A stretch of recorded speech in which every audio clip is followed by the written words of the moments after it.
ঘটনাকে কেন্দ্র করে এই ঘটনা হয়েছে।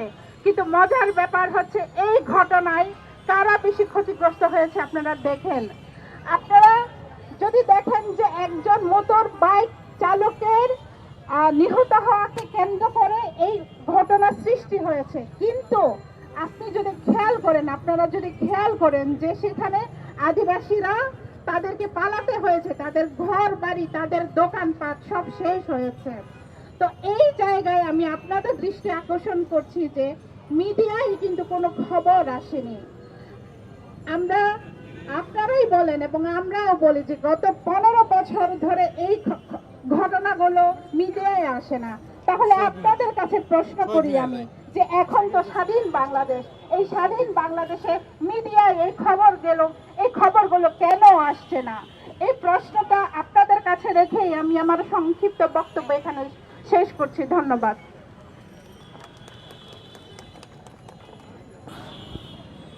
ধন্যবাদ জানাই। দর্শক দেখছেন যে আদিবাসী যারা বাংলাদেশ আদিবাসী ফোরামের কেন্দ্রীয় নারী বিষয়ক সম্পাদক মধ্যে এবং তারা বলছেন যে তাদের যে আদিবাসীদের হত্যা করা হয়েছে সেটি পরিকল্পিত হত্যাকাণ্ড, এরকম আজকের যে মানববন্ধন অনুষ্ঠিত হচ্ছে সমতলের যে আদিবাসী যারা রয়েছেন তাদের পক্ষ থেকে দেখছেন যে এখানে আদিবাসী শিক্ষার্থী যারা রয়েছেন এবং সাধারণ জনতা যারা রয়েছেন তাদের পক্ষ থেকে উপস্থিত রয়েছে এবং তারা আসলে রাঙ্গামাটি এবং খাগড়াছড়িতে যে ঘটনা, সেই ঘটনার তীব্র নিন্দা জানাচ্ছেন এবং তাদের যে বক্তব্য সেটি আমরা শুনবো। সেই হত্যাকাণ্ডের আমরা বিভিন্ন মিডিয়াতে, সামাজিক যোগাযোগ মাধ্যমে দেখছি, সেইখানে সুস্পষ্টভাবে একজন আদিবাসী ভাইকে পিটিয়ে হত্যা করেছে।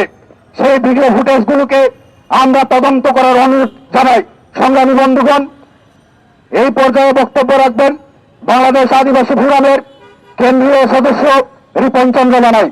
বক্তব্য রাখছেন রিপন চন্দ্র বানাই। সংগ্রামী বন্ধুগণ, আজকে অত্যন্ত ভারাক্রান্ত মন নিয়ে ক্ষুব্ধ এই জনতা আপনাদের সামনে দাঁড়িয়েছে।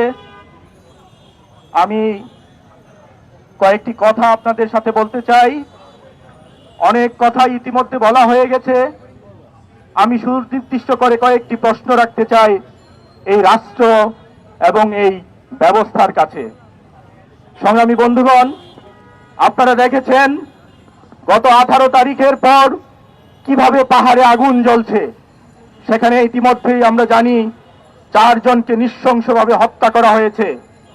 আপনারা জানেন এই মুহূর্তে বাংলাদেশে যৌথ বাহিনীর একটি অভিযান চলছে এবং তাদের অভিযানের মধ্যে যেখানে পাহাড়ে এত ঘন সেনা শাসন, সেখানে কি করে এত বড় ঘটনা ঘটে সেটি আপনাদের কাছে, জাতির কাছে এই সেনাবাহিনীকে জবাবদিহি করতে হবে।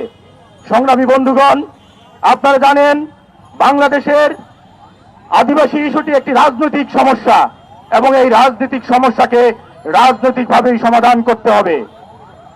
যে ধরনের সামরিক কায়দায়, যে ধরনের নিরাপত্তার চশমা দিয়ে পাহাড়কে দেখা হয়, এই কুচক্র, এই ধরনের ষড়যন্ত্র আর এই বাংলাদেশে চলতে দেওয়া যায় না।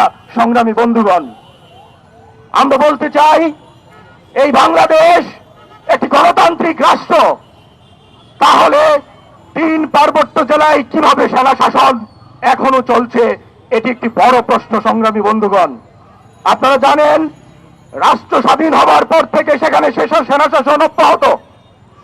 সেনাদের নিপীড়ন নির্যাতনের ইতিহাস জাতীয় আন্তর্জাতিকভাবে সেটি নানাভাবে প্রকাশিত হয়েছে। বন্ধুগণ, আজকে সময় এসেছে এই সেনাবাহিনীকে তাদের নিজেদের অবস্থান জাতির কাছে পরিষ্কার করবার জন্য। বন্ধুগণ, আপনাদের কাছে আমি প্রশ্ন রাখতে চাই, এই বাংলাদেশ কি শুধুমাত্র বাঙালিদের রাষ্ট্র? নিশ্চয়ই না। বন্ধুগণ, এখানে যারা উপস্থিত হয়েছেন আমি আপনাদেরকে মনে করি কেউই এরকম মনে করেন না, কিন্তু বাংলাদেশ স্বাধীন হবার পর থেকেই আদিবাসীদের উপর এক ধরনের ষড়যন্ত্র চলছে। পাহাড়কে সবসময় আগুন দিয়ে জ্বালিয়ে রাখার একটি ষড়যন্ত্র সর্বদা চলমান। বন্ধুগণ, আপনারা জানেন আমরা নাকি বিচ্ছিন্নতাবাদী। আমি প্রশ্ন করতে চাই, বিচ্ছিন্নবাদী কারা? বিচ্ছিন্নতাবাদী কারা? যারা কিনা এই সংবিধানে অন্তর্ভুক্ত হতে চায় তারা, নাকি এই রাষ্ট্র ব্যবস্থা যারা এই আদিবাসী মানুষকে বিচ্ছিন্ন করতে সংবিধানে জায়গা দিতে চায় না তারা? আমার প্রশ্ন আপনাদের কাছে, এই রাষ্ট্রের কাছে, আমরা যারা আদিবাসী মানুষ, আমরা আমাদের সাংবিধানিক অধিকার চেয়েছি, সংবিধানে আমাদেরকে অন্তর্ভুক্ত করার জন্য দাবি নিয়ে আসছি, কিন্তু আপনারা জানেন একটি ষড়যন্ত্র মহল সেই সংবিধানে আমাদেরকে জায়গা করছে না। এটি কিসের লক্ষণ?